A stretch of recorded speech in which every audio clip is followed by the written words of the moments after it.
and that means we're going to get going. Good afternoon, good morning, wherever you are around the world. Konnichiwa, guten tag, bonsoir, whatever's appropriate. My name is Doug Brunke. I'm the founder and CEO of Global Chamber, and we have one of our favorite topics on the international stage, particularly now where there's such a dynamic situation in real estate. And we've assembled 3 experts on all aspects of international real estate and one other special speaker who I'll introduce in a moment as well. And you'll see how she weaves into the housing market, particularly around refugees and how that's impacting the market. So we are going to start today with Trisha Lehane. She's a Remax Excalibur realtor, but she's way more than that. She's originally from Canada. She does a lot of work with Canadians, but she works with international investors from all over the world. She's based today out of her home office in Scottsdale, Arizona, which is not a bad place to be. She does handle residential and commercial real estate, and she has her fingers on the pulse of what's going on, not just in Arizona, but across the region, in North America and the world. So Tricia, we're going to start with you. Could you first maybe just spend a minute or so on your background, correct any mistakes I made in terms of introducing you, but then also let's kick off with your view of what's going on in the world today.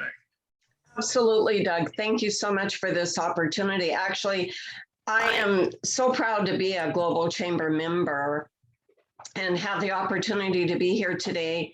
Actually, I grew up in Southeast Colorado. I was a farm girl and moved to Canada in the 70s and lived and worked in Canada for 25 plus years. And I moved to Arizona. It'll be 16 years ago this coming October.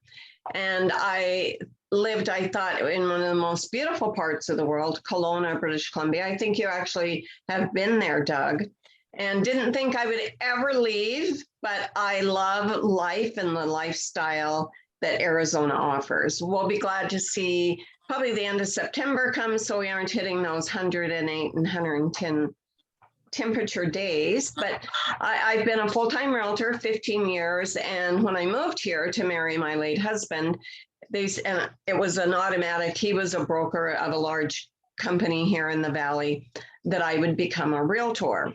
So I did, and I actually moved to Remax about 5 years ago, but they said, work with your sphere. Well, I moved here not knowing anybody, and I got lucky and sold my first $1 million home to a Canadian. So I thought, wow, this is it. So I have put some interesting stats together to share today. So if you're okay with that, I'll go ahead and start and share a little bit of what's happening in the real estate world nationally. So as I said, I'm with Remax Excalibur. PEP is my motto: positive, enthusiastic, and persistent.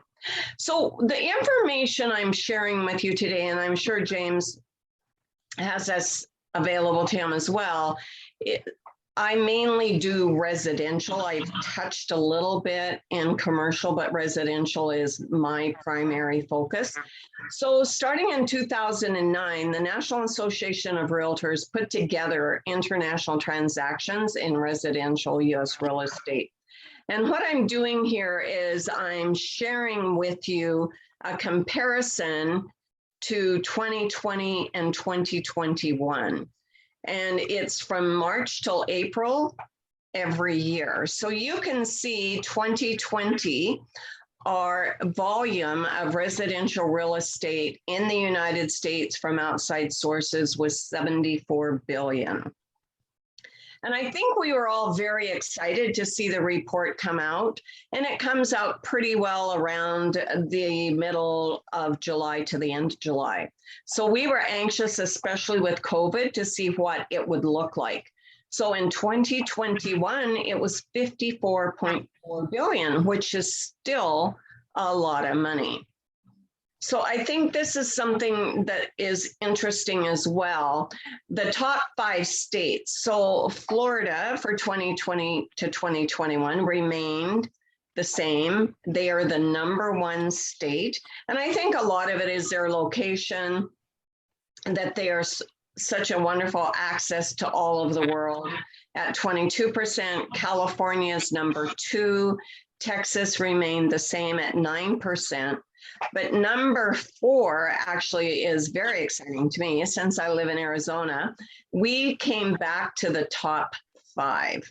So we were at 5% of that 70 or 74, there are $54.4 billion in 2020. And New York and New Jersey actually dropped to #5. Please excuse that typo there. So the top 5 investors in US residential real estate in 2020, China was #1, but Canada jumped to #1 this year. Mexico became #2, China #3, India #4, and the United Kingdom #5. So $4.2 billion is the investment that Canadians made in the United States. So where did foreign buyers purchase? And I'm most certainly glad to share this PowerPoint presentation, Doug. If anybody has any interest, I can send it to Cesar and he can send it out to whoever has interest. So Great. As you can see, Canada #1, Florida was at 38%, and Arizona was #2, California, Ohio. And I'm not going to go through the other destinations, but you can see Canada, Mexico, China. That gives you a pretty good idea as to where the majority of the people are coming from. And of course, Mexico, Texas was their #1 destination. So I always find this interesting as well. Top countries that US citizens are wanting to and are purchasing in. Mexico was #1, Canada #2. It's always a wonderful treat for us Americans to go to Canada in the heat of the summer, especially if we live in Arizona. So then I wanted to just share a few stats from my MLS system. I think everybody knows, I think real estate is on fire all over the world. So just to give you an idea and a taste of pricing, in the first quarter of 2020, the average median sales price was $309,900. The second quarter, it jumped to $365,000. And the first quarter of 2021 is $400,000. And we can talk about it after if there's any questions, but basically the market and everything we see in here is going to pivot, and it has here in the Valley for residential real estate. But that doesn't mean prices are going to be going down at all. But that gives you a really rough overview as to international purchases and residential real estate, and honing down to the greater Metro Phoenix area. So thank you, Doug, for the opportunity. Really great information. Thank you for table setting on that important information to kick things off today. I'd like to now shift over. Tricia, as she mentioned, knows real estate holistically, but focuses primarily on the residential side. And our next speaker is one of 2 people I would say are the most capable commercial real estate people that I know, and they happen to be both in the Phoenix metro area. Jeffrey Garza Walker is with Cresa Phoenix, and he's extraordinary, not just in what his knowledge is about the market, but it was interesting. I had not heard that message of pep that you had, a positive, enthusiastic, and persistent. And I could label Jeffrey that way as well. And it's one of the most really impressive things about what he does. It's just, he is so positive, he's so enthusiastic, and he's so persistent on delivering value. The other person, by the way, that I was thinking of in commercial real estate, and I'm sure Jeffrey would agree, is Mark Pierce of Lee and Associates. 2 people that know the market, they go way beyond expectations in terms of their professionalism in dealing with their clients. And so, Jeff, thank you for all that you do, and really appreciate you taking the time today to educate us on what's going on. Wow, well, thanks, Doug. That was, man, I'm glad this is being recorded, because I'm going to have to use this as a snippet into my intros going into future webinars. So that's some good stuff right there. I loved it. Appreciate that. It's in the heart.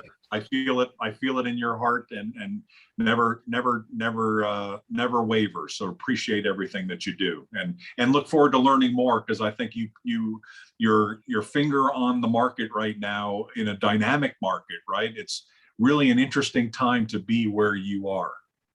Oh, absolutely. I mean, I think Tricia set the stage residentially, but that just mimics what's going on commercially, and in particular with industrial. I mean, industrial has been red hot for, at least for the last 3 years going, and it continues to be on fire in our marketplace.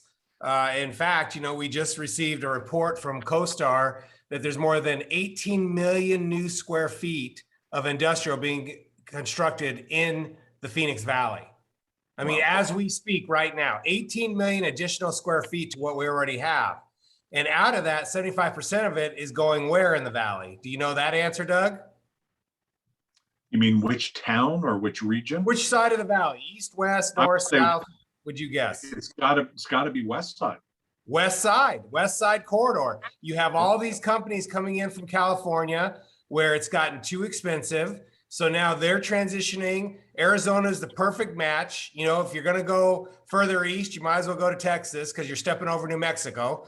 So, if not, you're going to come to Arizona. And so what we're seeing tremendous growth happening. Industrial, like I said, has been red hot. The numbers support that. And so it's really been an interesting time, because we have so many companies looking at, the Arizona as a state to relocate. And internationally, as you can, I don't know if you can see my pin, but it's the Mexico flag and the United States flag. And as you know, one of the things that is my specialty is assisting companies that are, conducting business in Latin America, Mexico, work with several large companies. One of them you may have heard of. In fact, I think they just renamed the arena after them. Have you heard of a company called Footprint? I have not. So Footprint they just renamed the arena. The Suns Arena is now the Footprint Arena. Okay. And what they do is they have created a new type of technology that actually manufactures completely biodegradable cartons, the packs that hold together pops. And so companies are just going crazy for this, because as you know, we have obviously global issues with waste. And so their company is growing by leaps and bounds. And so one of the things they want redundancy on both sides of the border. So they've got plants here in the United States, and they're also looking to put plants in Mexico. And so what you're seeing is companies are creating that new strategy where they want to make sure that if we have another, which by the way, we're not through it with China yet, but if we have another intensified embargo, they want to make sure that they've got access to being able to build their goods and services, and not having to rely on when and if that might be coming. And so you're seeing a lot of companies that are now pivoting and starting to put factories down in Mexico and Latin America. And you're seeing companies down there that are looking to come up here and do the same thing, have factories in the United States, so that they can be able to get access and be able to ship those products. Like companies like Rama, which is one of the largest manufacturers of bags and different types of things. In fact, they create all the cartons for Shamrock Foods. So they actually put a location here in the United States to be able to service that client. So we're seeing that happening as we speak. Another interesting thing is, guess who some of the fastest growing manufacturers are in Mexico right now that are locating factories there? From which country do you think it would be? China, Japan. China. So now you have companies in China that were like, look, we got cut off too. I mean, we want to provide you your goods and services. So now you have Chinese companies looking to put manufacturing plants in Mexico so that they can still be able to deliver to their clients. So it's really an interesting time, Doug. It's quite frankly, it's exciting from the standpoint that there's so much more global collaboration than we've ever seen before, which is kind of interesting that it took COVID, right? I mean, not that we weren't trying to get there, but I think COVID in a lot of ways has accelerated really the intensity and velocity of us needing to be able to work together as a global community to ensure that we're working and we're looking at all the opportunities that are broad and near to us. And so I would tell you, it's been fantastic. We've seen so many new companies starting up. We've seen companies that have pivoted and started to put assets in different locations. And so for me, my passion is helping those companies. And so I've been able to, another company that we came across was Appeal Sciences, which creates a molecular patent that increases the longevity of foods by, 100%. So you spray this in there, again, it's non-chemical, and you spray it on a banana and it makes the banana shelf life double. And so, these kind of companies are now starting to find a niche and starting to find a way to create products that are going to help benefit us over the long term. So very exciting times, Doug. Certainly, I would tell you the Global Chamber has been inspirational, I think, as a platform, and you've done an amazing job at bringing a lot of us together. And when I look back from having been, kind of here at the beginning, and now I'm on the board, and now I see all of the areas that you're in. I mean, my goodness, I don't know how you do it, but I mean, you're on like 20 calls a day all over the world. I mean, we're everywhere. And I think the Global Chamber, that's a testament to the fact that we're a closer world, and this type of technology has allowed us to be able to connect even faster. And so, I applaud you for creating that platform and that organization. And thank you so much. Thank you. Very kind. Appreciate it. We love the Global Tribe. You reminded me too that I wanted to acknowledge an organization, WeServ, which is at weserv.realtor. It's West and Southeast Realtors of the Valley of the Metro Phoenix area. And they were the ones that came up with this idea. There were some logistics things that didn't quite work out, so they didn't kind of move things forward beyond kind of that initial inspiration. But I'm really glad that they had that.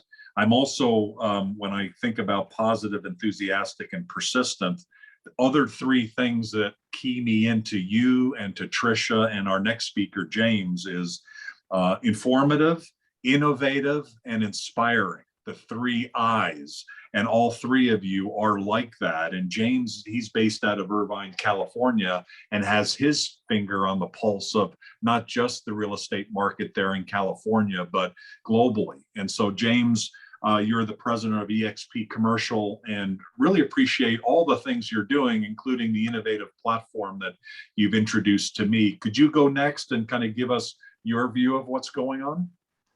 And Doug, thank you so much. And also the Global Chamber, because when I heard you speak, I'm like, I'm a member, and I know I've heard you speak before. And it's great to really listen sometimes, just watching everyone else in the webinar to see what they're doing and seeing how it fits in, and really collaborating and saying the world is a big place, but getting smaller, right? And during COVID, everyone found different ways to work with each other because we couldn't jump on a plane like we used to. As much as I know Tricia and we like to travel, right? But now we could still get business and relationship built. So when we do see each other, it is a great experience. So, thank you, Doug, and the Global Chamber for having me here.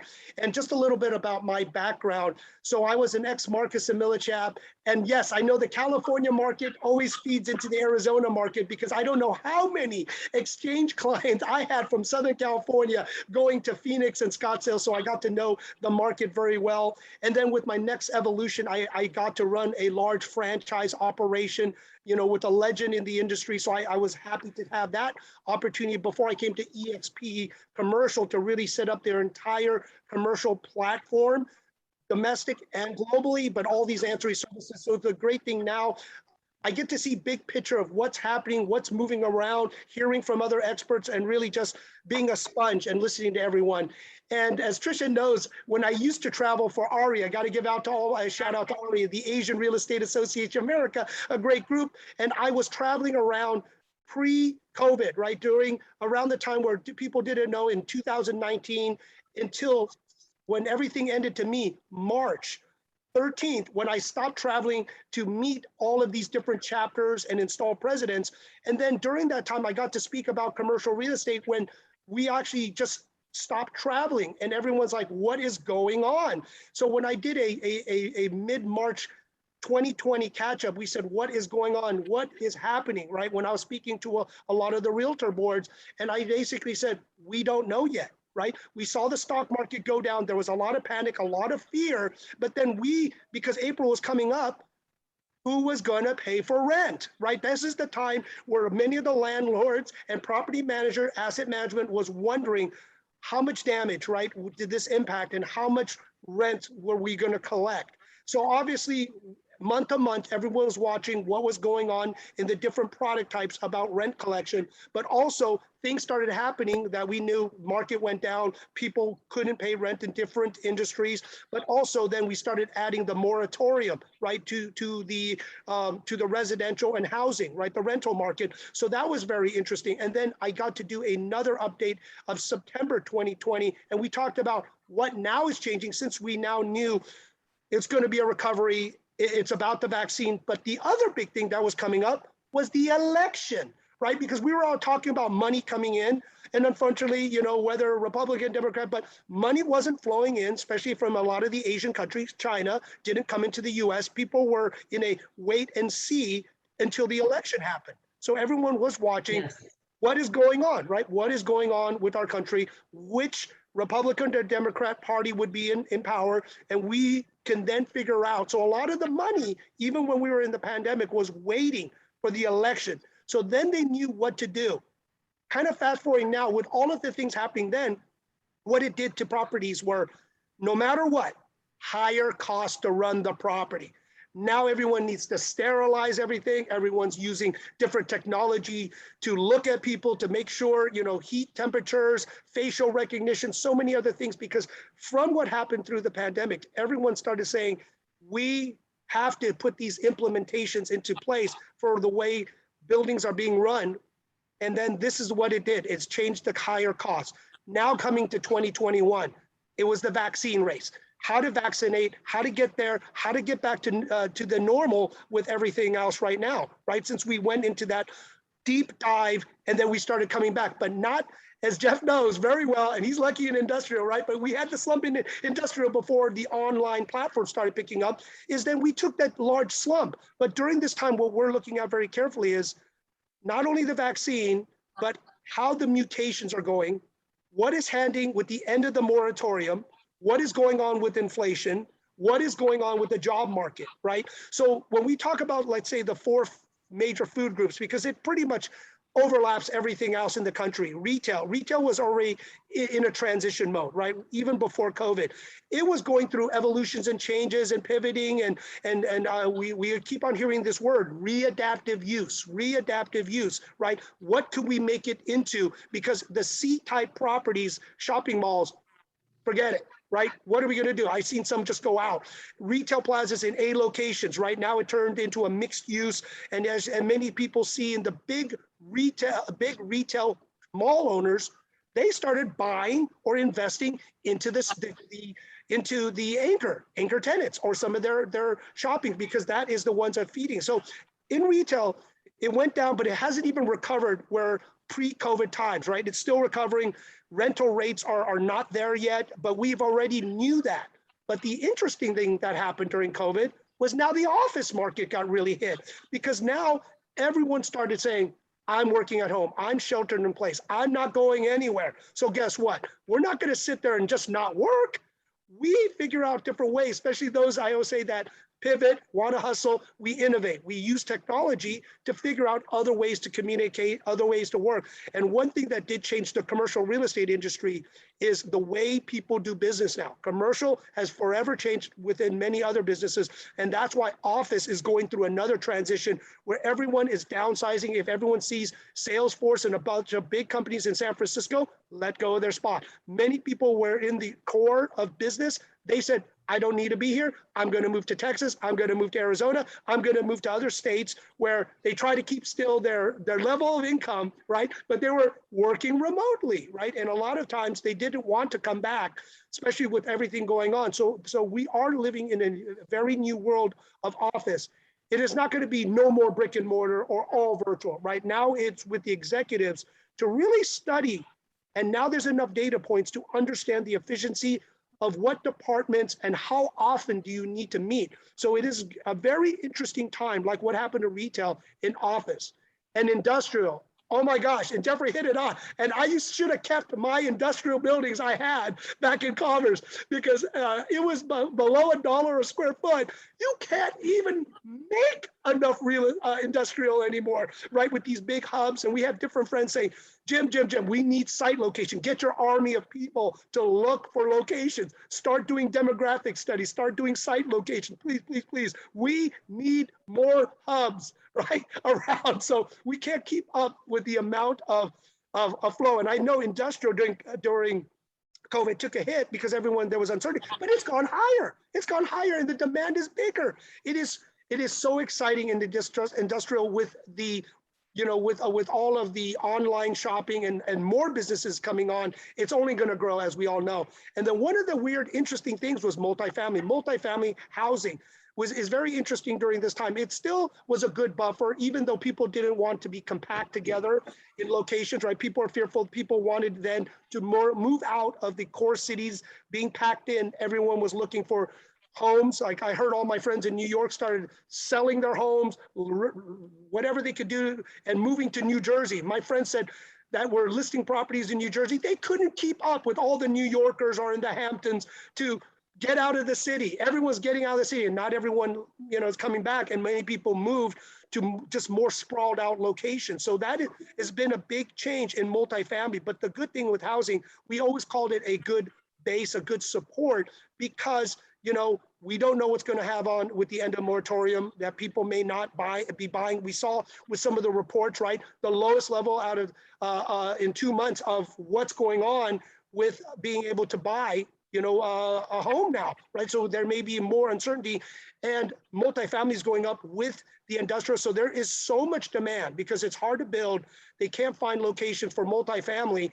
That multifamily has always been that good stabilizer all around the country. I'm always getting demands on more multifamily. And talking about international, I've been getting requests from China where the main areas, and they actually, before they didn't say it, show me Texas. And they were always before saying, we like to build, mixed use or a housing component to sell it back to China.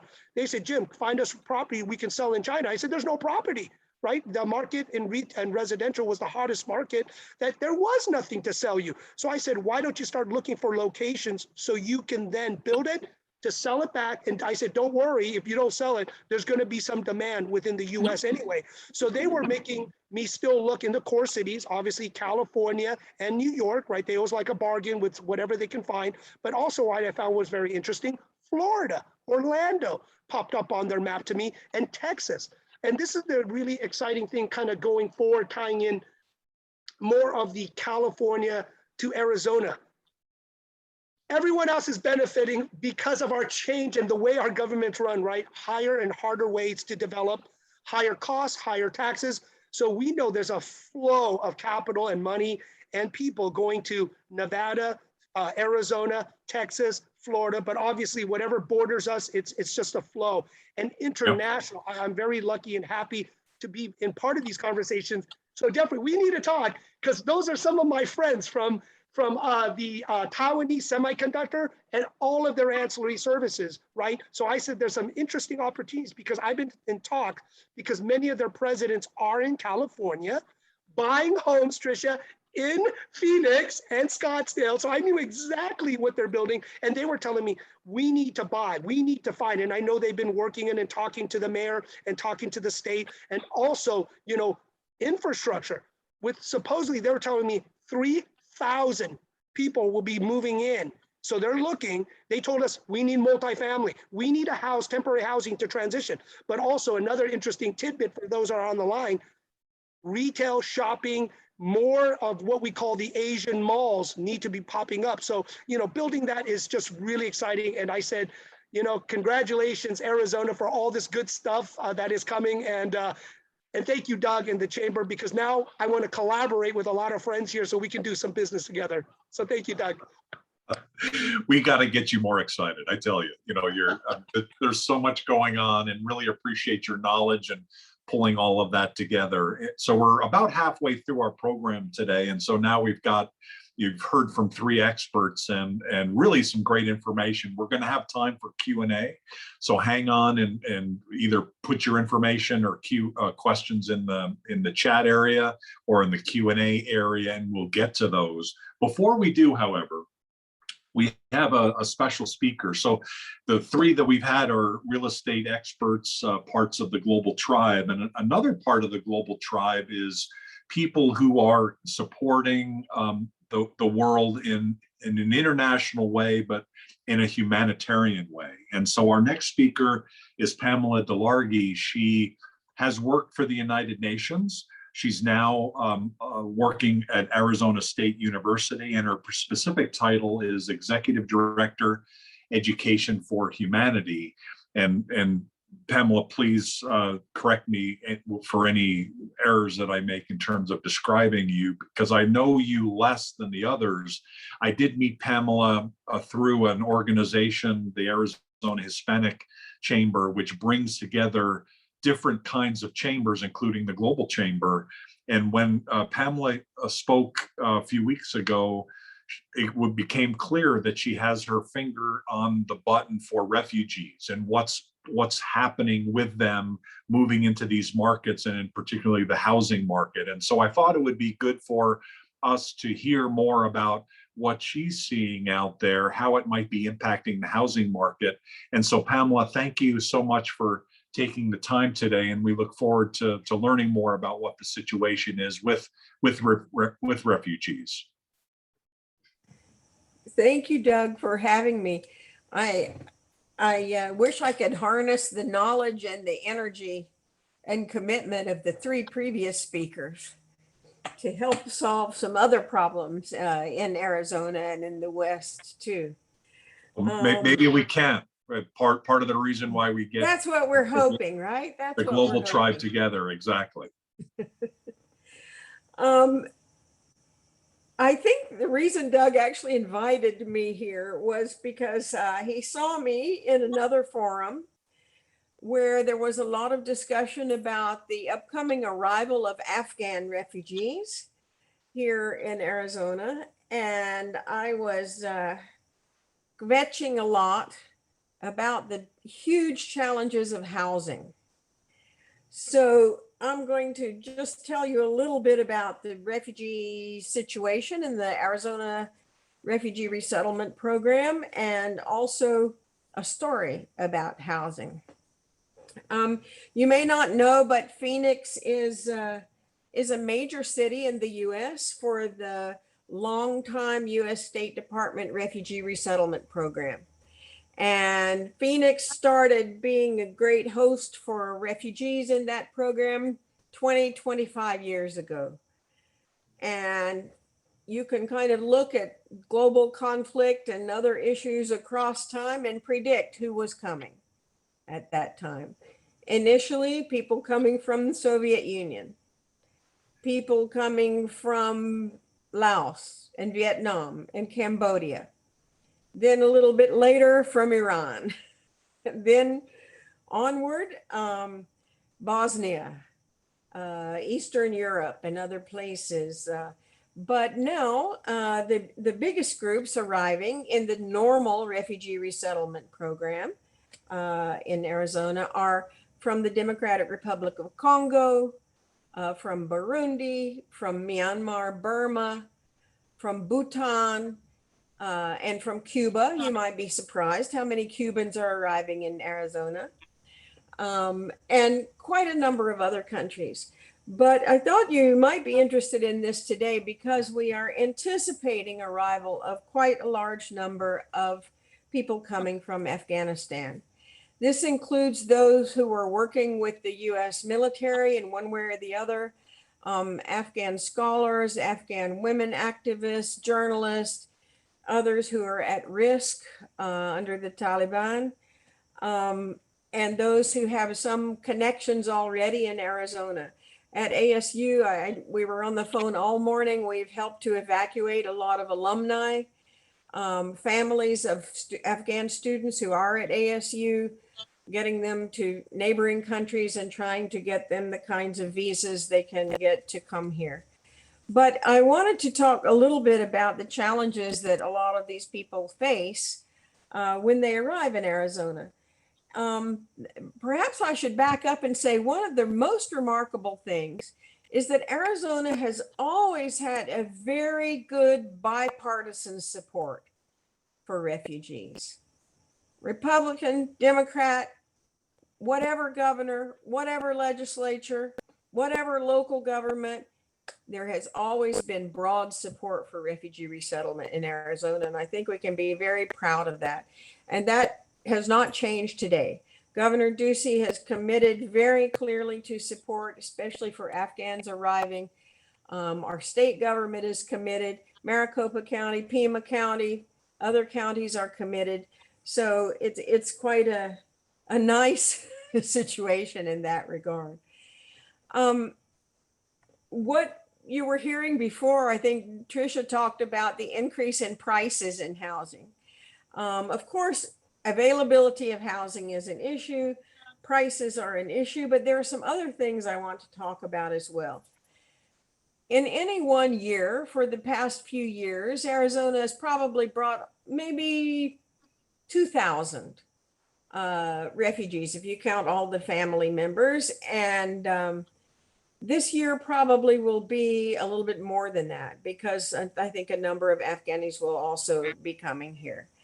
So availability of housing is very important. Of course, have some assistance from the refugee resettlement program or from local charities or even from local Afghan community or family members. Location is important. A lot of people can't drive, won't have a driver's license, need to be near a school, near a job, near healthcare.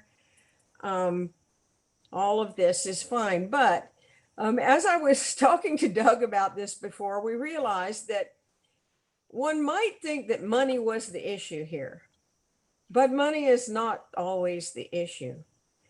It is almost impossible for a non-US resident or US citizen to rent an apartment in Maricopa County.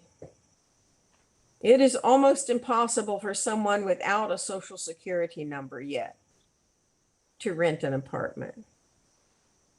It is almost impossible for someone without an Arizona proof of residence, like a driver's license, to rent an apartment. Credit history, I can assure you, nobody arriving this year from any of these other countries, no matter what their education level, no matter what their income potential is going to have a US credit history. But even to apply to live in an apartment in Maricopa County, most complexes, most places require that credit check. If you can't get that credit check, you can't even go further down into the application. So I just wanted to tell you a quick story about my own real estate experience recently with a family of colleagues from overseas that I had been working with on an ASU program for many years. The mother's doing a master's degree in human rights at West Campus. The father is a very well-respected lawyer and judge from his country, and they have 2 children.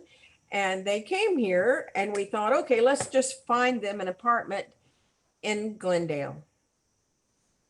For 2 months, nonstop, every day, all day, they were looking, I was looking online. We were all trying to find something. We discovered that in many cases, it's big companies, big hedge funds that own a lot of the apartment buildings in the area. And so you have to apply to some website in Texas, or I don't know, maybe in California, James.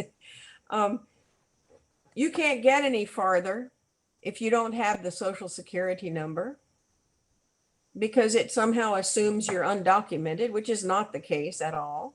And then Doug reminded me that some people who come here even on an entrepreneur visa investors that have millions of dollars but need to rent a place have trouble doing this. So I'm actually trying to raise this today to see if people can suggest some solutions to this, because we're about to have 1,000 people arriving from Afghanistan, probably, and what to do, how to welcome them, how to get them into decent housing. There is housing available. They just don't have the credentials to apply for it. And I have to tell you my own story. I mean, I'm talking to you today from my house actually in the Hudson Valley in New York, but I also have a great house in Paradise Valley and love living there and love living in Arizona. Money out of my retirement to buy a house in Glendale because it turned out after 57 applications, we could not find a place to rent for this family. It was easier for me to buy a house so that they could rent for me than it was to find any place for them to rent.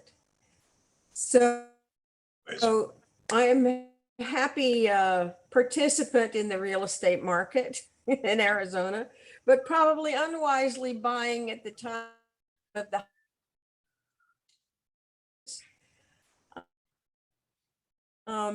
but I wanted just to see ways that there might be to approach the real estate community to get some kinds of waivers for some of these requirements that are normally there. I've guaranteed an apartment, you know, for my kids. One's in LA, one's in Austin. I've done that before, but I wasn't even allowed to guarantee for this family because even with a guarantor, everybody over 18 who was to live in the apartment had to have a social security number, credit check. And we could just not get a waiver from any of these companies. So I am just going to put this out there. I'm also going to, for those of you who may be interested in a bit more about who's coming to Arizona and where they are, I just put in the chat there the link to the news.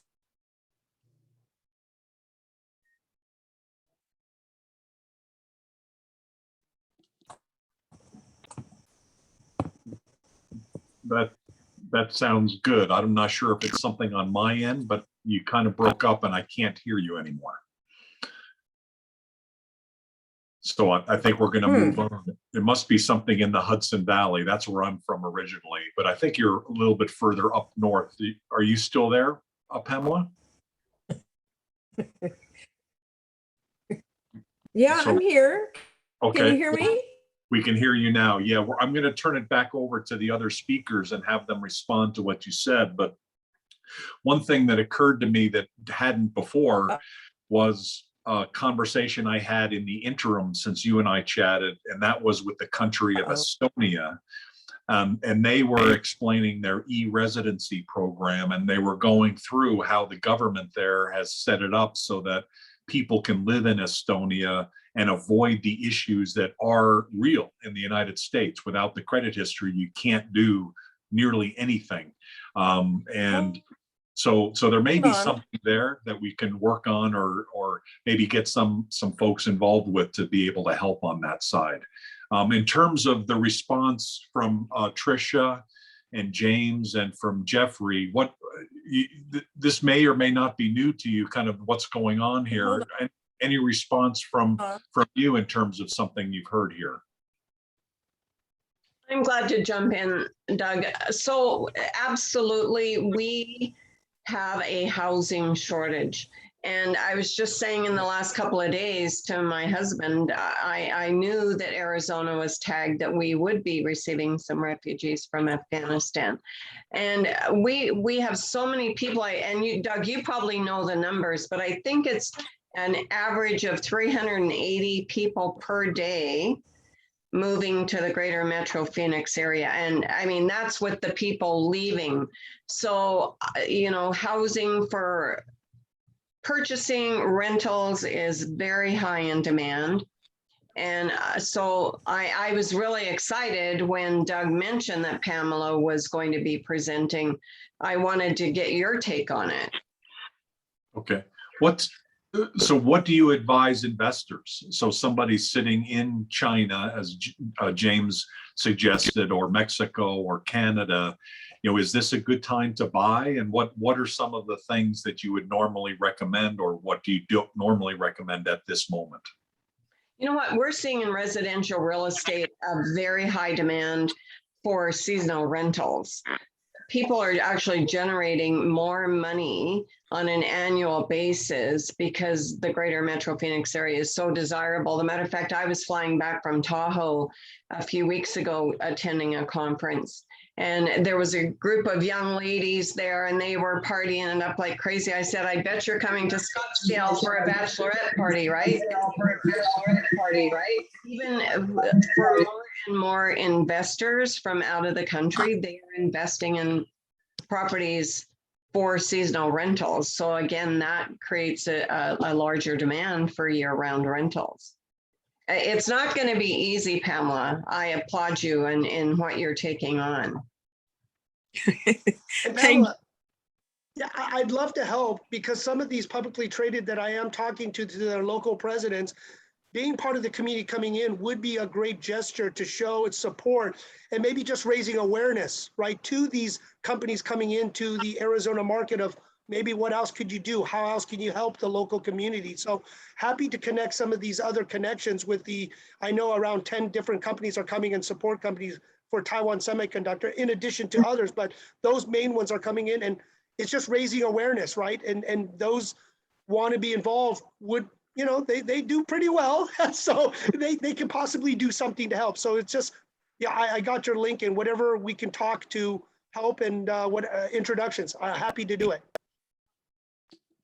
Oh, thank you. That's great. And what reminds me that people will be looking for jobs too. So we're also thinking in terms of employment, That sounds great. higher education, and other things.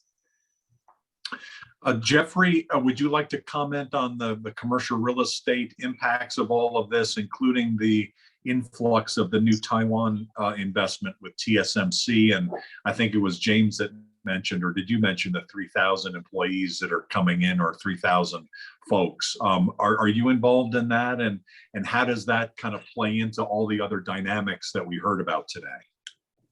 Yeah, well, James is the one that mentioned that, but I mean, certainly I think that, the issue that's at hand is one that's only growing, as we have companies coming here, they're looking for housing. I think James mentioned it right now. We're seeing, I've got an investor that's looking to purchase the vacated Sears Center at the Desert Sky Mall and turn it into multifamily. And so I think, as we think about some of these new ways that we're going to repurpose some of this retail, to James's point, I think office, as we see that shrinking, we're going to see new adaptive uses. And I think multifamily is absolutely one of those key components.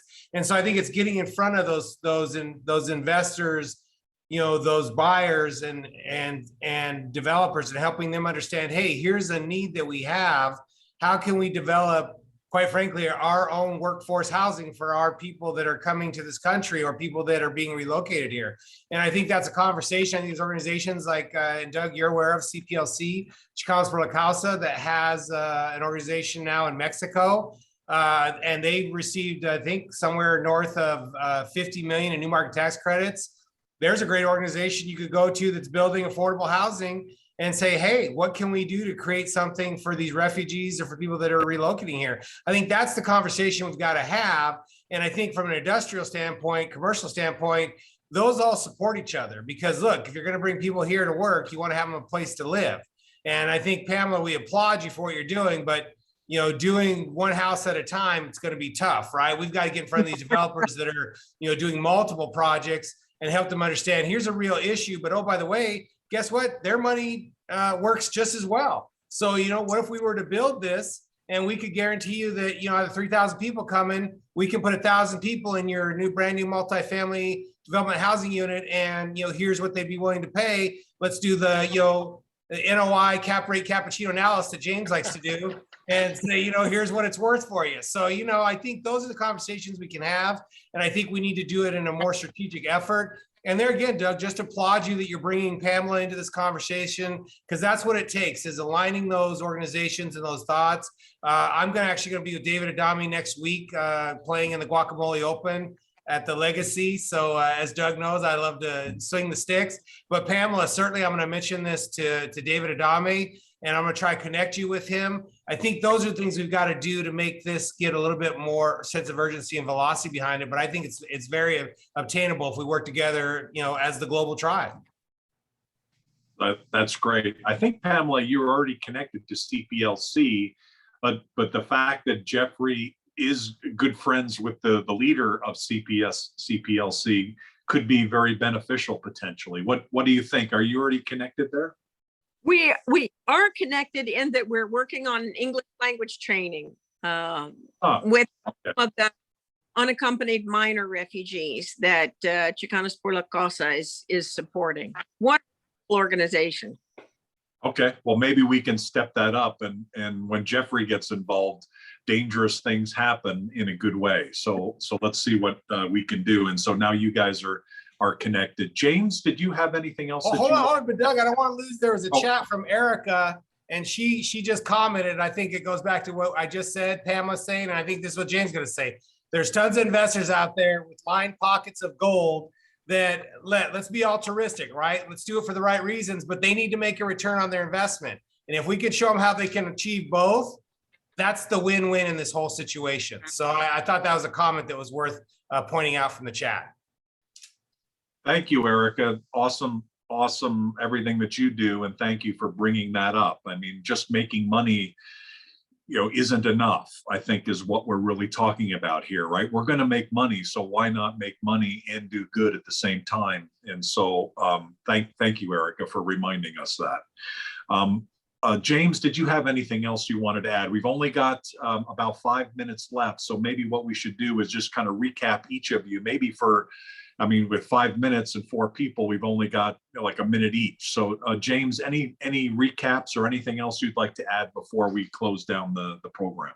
Yeah, no, I love this. And it is really connecting, spreading the word, learning about each other at a deeper level and see where we can help. Because yes, we're all going to make money, but that's not everything. It's learning of where we can play with our, our strengths, our talents, time, whatever treasures, and through our relationships, which this is great, bringing everyone together. And with this awareness, definitely now I'm putting my thinking hat, not just real estate, but friends that may own other different educational institutions. There's many different ways we can help, plus our political friends that we, anytime you need to develop anything, we talk to the government. So there's a lot of things we could do, but it's just raising the awareness. So I'm very excited and grateful that I'm exposed and shared with this and seeing some good friends now that we can kind of have an initiative and help Pamela out, kind of rally behind. But definitely, I think with these big companies coming in, I could reach out to them because I do talk to them of just raising awareness. And then you never know where that can go.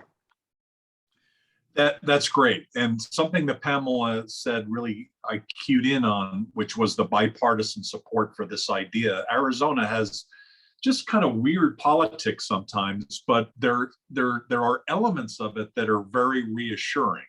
And that is actually something that resonates with me. That seems very Arizona. Making mistakes on the political side that seem to be kind of bumbling and stumbling. However, there's something good behind all of it sometimes, and sometimes it's just the way things are presented. So that's really reassuring, and maybe there is something that we can do. I know I'm part of a program with one of our members about Ethiopia. Those of you in Arizona know Cafe Lalibela, and the owners of that are very adamant about Ethiopia and our U.S. position for Ethiopia right now being off target. And so there's a series of political conversations that are happening with all the senators and representatives. And so this might be, maybe it's mixing two things, but it's another opportunity while we're in front of these folks to talk more generally about doing the right thing. So thank you very much.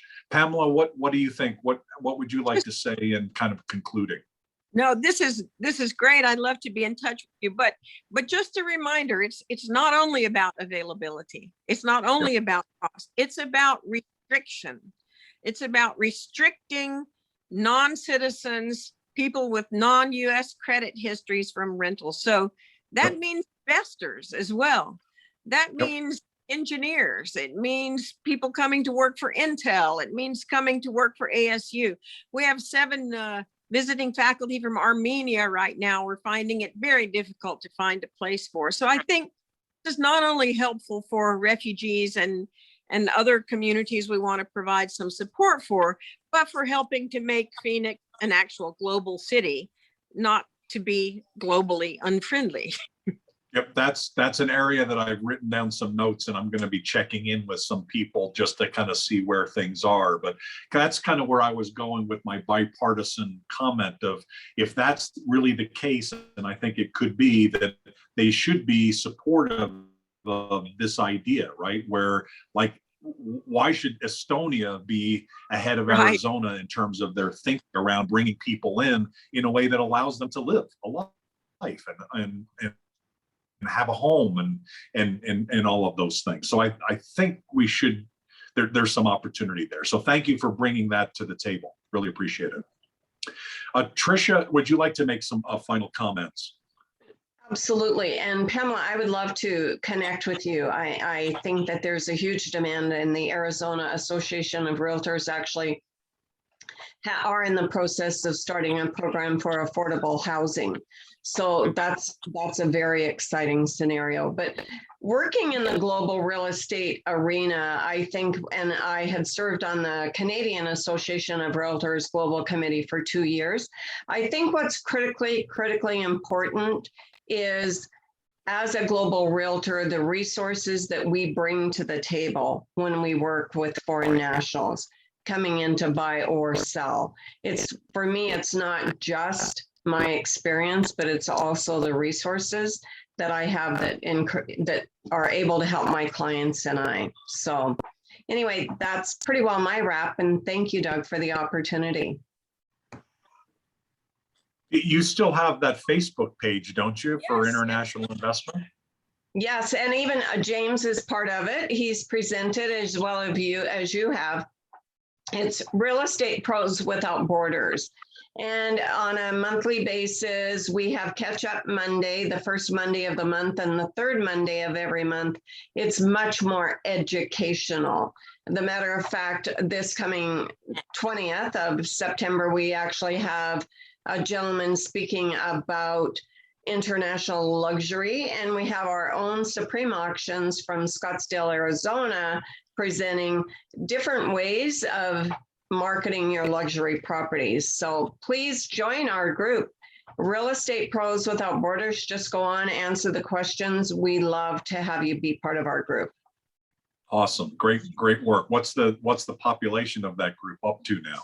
We're just about 2,300, and we grew it.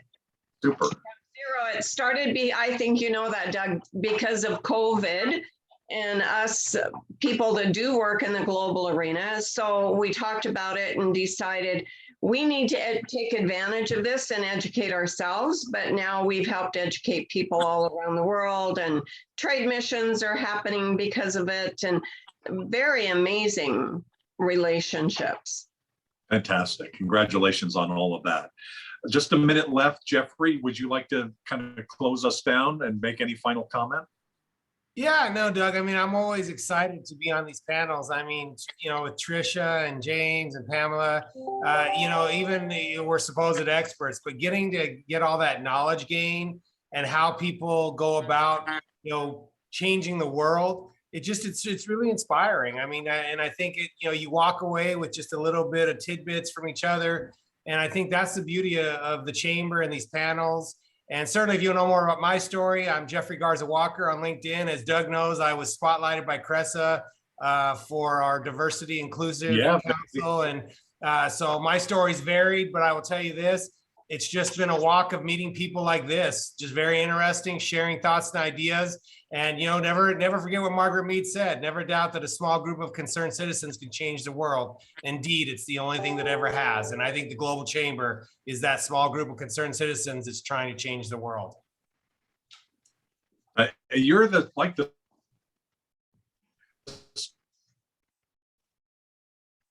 spotlight leader at Cresa this week, aren't you? Yeah, you're cutting in and out on us there, Doug. But Uh-oh. yes, I got spotlighted for this month, and obviously being Hispanic Heritage Month, which I'm Hispanic as well. So very excited, very honored, and you know, glad to be here. You're amazing. You're all amazing. So let's learn from each other what we talked about today. Let's reconvene separately and come up with some additional solutions, because you know, as we can see, there's plenty of opportunities. There's some challenges, and I think we can handle both of them at the same time. Thanks everybody for joining. Thanks speakers. You're all amazing. Really appreciate being in the global tribe with you, and have a great rest of your day. Take care, everybody. Thank you. All right. Thanks, everyone. Take care.